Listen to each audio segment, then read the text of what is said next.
ভরসা রাখো, চ্যাম্পিয়ন হবই বলেছিলেন হাবাস। দলের মনোভাব বদলে দিয়েছিলেন Antonio Lopez Habas. League shield জয় করার পর সাংবাদিক সম্মেলনে হাবাসের কথা তার সহকারী ম্যানুয়েল কাসকালার মুখে। ম্যানুয়েল জানিয়েছেন লোপেজ হাবাস কিভাবে বদলে দিয়েছেন মোহনবাগান সুপার জায়ান্ট ফুটবলারদের মনোভাব।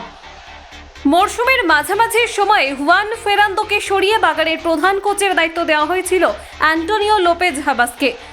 দায়িত্ব নেওয়ার পর কিছু বড় সিদ্ধান্ত নিয়েছিলেন তিনি। স্কোয়াড থেকে বাদ দিয়েছিলেন হুগো বুমোসকে, দলের সঙ্গে যুক্ত করেছিলেন জনি কাউকোকে। জেসন কামিন্স, আর্মান্দো সাদিগুকে প্রথম একাদশে রাখছিলেন ঘুরিয়ে ফিরিয়ে। অনিরুদ্ধ থাপাকে বদলি ফুটবলার হিসেবে কাজে লাগাতে শুরু করেন হাবাস। ডিফেন্স লাইনের কম্বিনেশনেও কিছু বদল করেন। ম্যাচ হিসেবে সাজাতে শুরু করেন দলের পরিকল্পনা। তার থেকেও বড় কথা, বদলে দিয়েছেন ফুটবলারদের মানসিকতা। মোহনবাগান সুপার জায়ান্টের এবারে স্কোয়াডে যে প্রতিভার অভাব নেই সেটা হাবাস বুঝেছিলেন।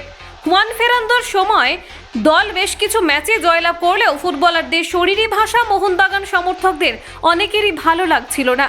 স্কোয়াডে এত নামি দামি খেলোয়াড়, সেই অনুযায়ী পারফরমেন্স কোথায়? ফেরান্দোর আমলে উঠেছিল এই প্রশ্ন। মুম্বাই সিটিএফসির বিরুদ্ধে গতকালকের ম্যাচে হাবাসের তুরুপের তাস ছিলেন লিস্টন কোলাসো।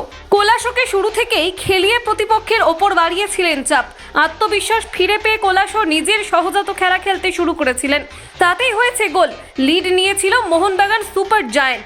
পরিবর্ত ফুটবলার হিসেবে মাঠে নামা জেসন কামিন্স মুম্বাই সিটিএফসির অবিন্যস্ত রক্ষণের সুযোগ নিয়ে বাগানের হয়ে করেন জয় সূচক গোল।